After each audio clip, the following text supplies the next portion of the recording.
நம்மை குறித்து மற்றவங்க சில காரியங்களை சொல்கிறாங்க, சில தவறு நம்மிடத்தில் இருக்கிறதா சொல்கிறாங்க, சில தப்பு இருக்கிறதா சொல்கிறாங்க.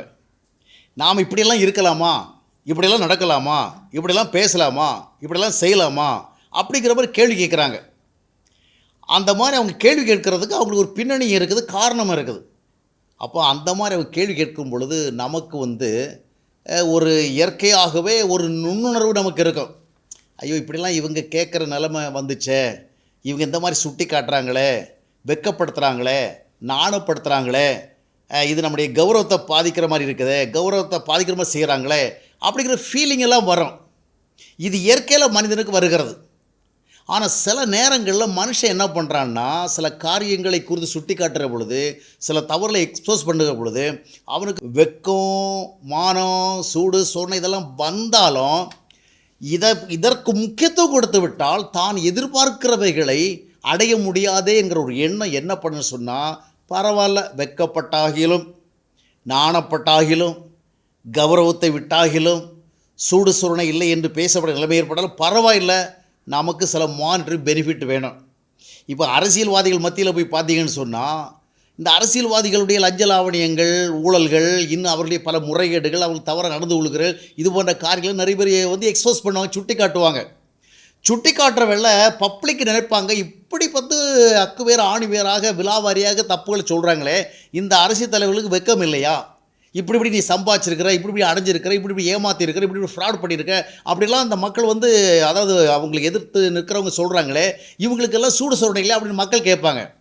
இப்போ நீங்கள் நினைக்கிறீங்களா அவங்களுக்கு சூடு சொரணை இல்லைன்னு? ஆஸ் எ ஹியூமன் பீயிங் எல்லாம் இருக்கும்.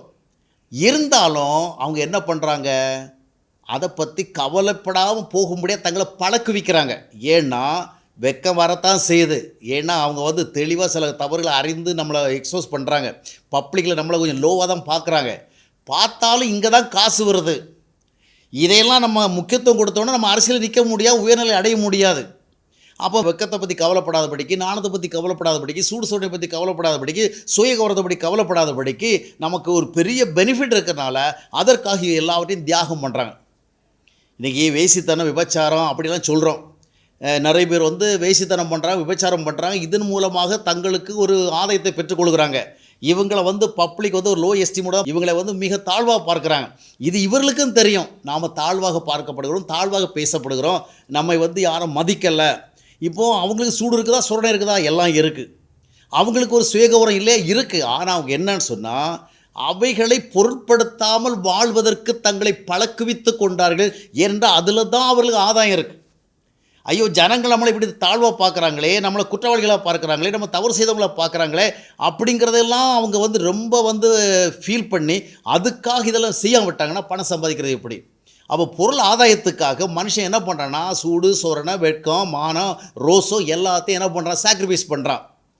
இதே மாதிரி தான் இன்றைக்கி ஊழிய உலகத்துலையும் சிலருடைய தவறான போதனைகள், தவறான உபதேசங்கள், தவறான ஊழிய முறைகள், தவறான விளக்கங்கள், பணம், பொருளுக்காக அவர்கள் செய்கிற பலவிதமான தவறான காரியங்கள் எல்லாம் சிலர் வெளிப்படுத்த தான் செய்கிறாங்க, சுட்டி காட்ட தான் செய்கிறாங்க.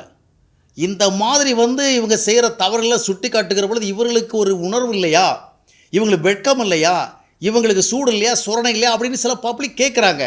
ஆனாலும் இந்த அரசியல்வாதிகளை மாதிரி, இந்த வியாபாரிகளை மாதிரி, இந்த வேசித்தனம் விபச்சாரம் பண்ணுறவங்க மாதிரி இவங்க என்ன பண்ணுறாங்க, நிறைய பேர் இதை பற்றி கவலைப்படுறதில்ல. கவலைப்படுறா அவங்களுக்கு கவலைப்படாமல் இருக்கிறான்னு அர்த்தம் கிடையாது.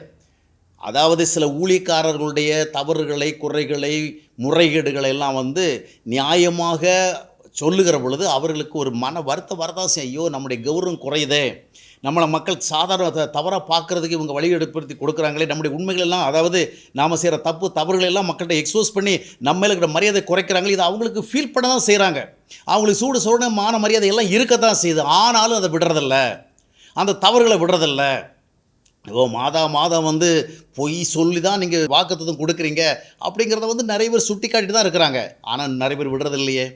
வருஷந்தோறும் நிறைய தீர்க்கதரிசிகளை பொய்யாக சொல்லி அந்த அடிப்படையில் நிறைவேறாமல் போகிற நிறைய காரியங்கள் சொல்லி நிறைய பேர் நீ கள்ள தீர்க்கதரிசி சொல்லத்தான் செய்கிறாங்க. இதெல்லாம் இவங்க காதுகள் எட்டாமலாக இருக்குது. ஆனால் அவங்க விடுறதில்ல. அதுபோல் காணிக்கைக்காக, பொருளாதாரத்திற்காக பொய்யான எவ்வளவோ காரியங்களை சொல்கிறாங்க.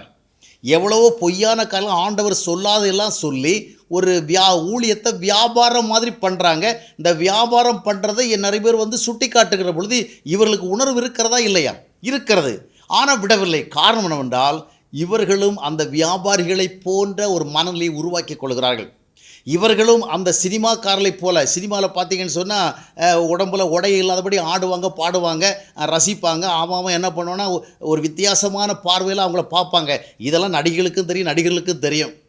தங்களை ஜனங்கள் வந்து ரொம்ப முக்கியமாக எண்ணாலும் தங்கள் மேல் அவர்கள் வந்து ஒரு மரியாதை வைத்து தேடலுங்கிறது தெரியும். ஏன்னா நாம் நடிக்கிற விதங்கள், நம்ம நடந்து கொள்கிற விதங்கள், நம்ம உடலை காட்டுகிற விதங்கள் இதெல்லாம் மக்களுக்கு தெரியும். ஆனால் அதெல்லாம் பார்த்தா சம்பாதிக்க முடியாது.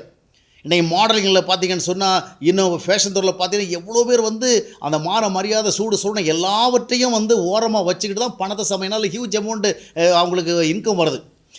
மரியாதை என்று பார்த்து விட்டால், கலாச்சாரம் என்று பார்த்து விட்டால், நாகரிகம் என்று பார்த்து விட்டால், மக்களுடைய நல் மதிப்பு என்று பார்த்து விட்டால் இதெல்லாம் சம்பாதிக்க முடியாது.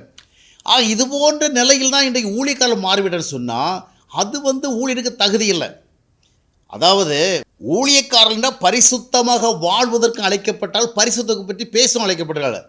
அவர்கள் பொய்யர்களாக, பொய் சொல்லுகிறவர்களாக, அவர்கள் வேண்டுமென்றே தவறாக போதிக்கிறவர்களாக, சுய ஆதாயங்களுக்காக கர்த்தருடைய வார்த்தைகளை புரட்டுகிறவர்களாக அநேகர் மத்தியிலே அவர்கள் சுட்டி காட்டப்படுகிற பொழுது அதை குறித்த ஒரு உணர்வு அவர்களுக்கு வரணும். ஐயோ, நம்ம வந்து பரிசுத்தமாக பார்க்கப்பட வேண்டியவங்க அவ்விதமாக பார்க்கப்பட முடியாத நிலைமை இருக்குது. அநேகர் வந்து நம்ம வந்து காசுக்காக பணத்துக்காக ஊழியம் செய்கிறாங்க அப்படின்னு சொல்லி நிலைமை ஏற்படுது. அப்படி தான் அவங்களுக்கு அந்த சிந்தனை வரணும். ஆனால் இது வரலைன்னு சொல்ல முடியாது, வருகிறது. ஆனால் அவங்க என்ன செய்கிறாங்க? இதையெல்லாம் பார்த்தா என்ன பண்ண முடியாது, நாம் விரும்பினதை அடைய முடியாது, ஆசைப்பட்டதை பெற முடியாது. அதனால் நம்ம ஊழியர்கள் நிலைமையில் ரொம்ப பிரபலம் அடையணும்னா, இந்த சபையை பெரிய லெவலில் கொண்டு வரணும்னா, நாம் இதன் மூலமாக நல்ல ஒரு பொருளாதாரம் வரணும்னு சொன்னால் கொஞ்சம் பேர் இப்படி தான் நம்ம உண்மைகளை சொல்லுவாங்க. கொஞ்சம் பேர் நம்ம பொய் சொல்கிறோன்னா அவங்களுக்கு தெரியும். கொஞ்சம் பேர் நம்ம பொய் தீர்க்க தரிசனம் பண்ணுறது அவங்களுக்கு தெரியும்.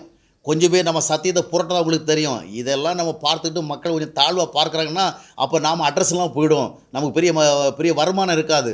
அதனால் வேண்டுமென்று தான் அநேக ஊழியக்காரர்கள் தங்களுடைய சுயமரியாதையை அடகு வைத்து விட்டார்கள், தங்களுடைய உணர்வுகளை அடகு வைத்து விட்டார்கள், தங்களுடைய நல் மனசாட்சிகளை அடகு வைத்து விட்டார்கள். சூடு சொரணை அது இதுன்னு வந்து இல்லாமல் இல்லை, இருக்கிறது. பொருளாதாரத்தின் மேல் இருக்கின்ற கவர்ச்சியினுடைய விளைவாக இவைகளை அவர்கள் முக்கியத்துவம் கொடுக்காமல் வாழ்வதற்கு பழக்கி வைத்து கொண்டார்கள் தங்களை. அதான் உண்மை. அதே நேரத்தில் உண்மையான ஊழியக்காரன்னா அதாவது நிறைய இயேசுநாதர் மேலே கூட நிறைய குற்றச்சாட்டுகளை சொன்னாங்க. அது வந்து புனைந்து சொல்லப்பட்டவைகள், வெறுப்பினால், பொறாமையினால், அது ஆதாரமின்றி சொல்லப்பட்டவைகள். அது மாதிரி ஊழியக்காரங்க நிறைய பேர் சொல்லுவாங்க. ஒரு ஊழியக்காரன் தனக்கு எதிராக சொல்லப்படுகிற நிறைய காரியங்களை கண்டுக்காமலும் போகணும். ஏன்னா அது உண்மையற்றது, பொய், அவதூறு சொல்கிறாங்க. நம்ம இருக்கிற வெறுப்பில், விரோதத்தில், கசப்பில், கோபத்தில், பொறாமையில் சொல்கிறாங்க. அதை நம்ம கண்டுக்காமல் போகவும் பழகணும்.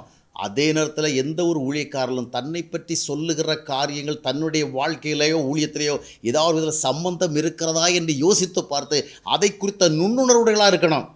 ஐயோ, என்னை பொய் சொல்கிறாங்களே, என்னை போலித்தனம்னு சொல்கிறாங்களே, என்னை வந்து தவறாக சொல்லுகிறாங்களே, கள்ளப்போதகன்னு சொல்கிறாங்களே, கள்ள உபதேசின்னு சொல்கிறாங்களே, அப்போ அதை குறித்து நம்ம வேதத்தை புரட்டுன்னு சொல்கிறாங்களே, அதை குறித்த உணர்வு வேணும். அந்த உணர்வுகளை இழந்து விட்டால் நமக்கு ஊழியத்தில் அந்த பரிசுத்த நிலைமையில் நம்ம எந்த விதமான முக்கியத்துவம் வைக்கவில்லைன்னு அர்த்தம்.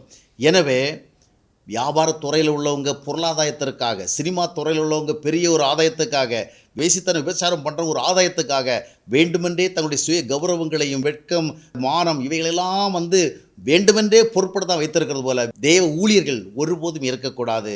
கர்த்தருடைய பிரசன்னத்திலே வாழ்வர்கள் அழைக்கப்பட்ட நாம் நுண்ணுணர்வுள்ளவர்களாக இருக்க வேண்டும்.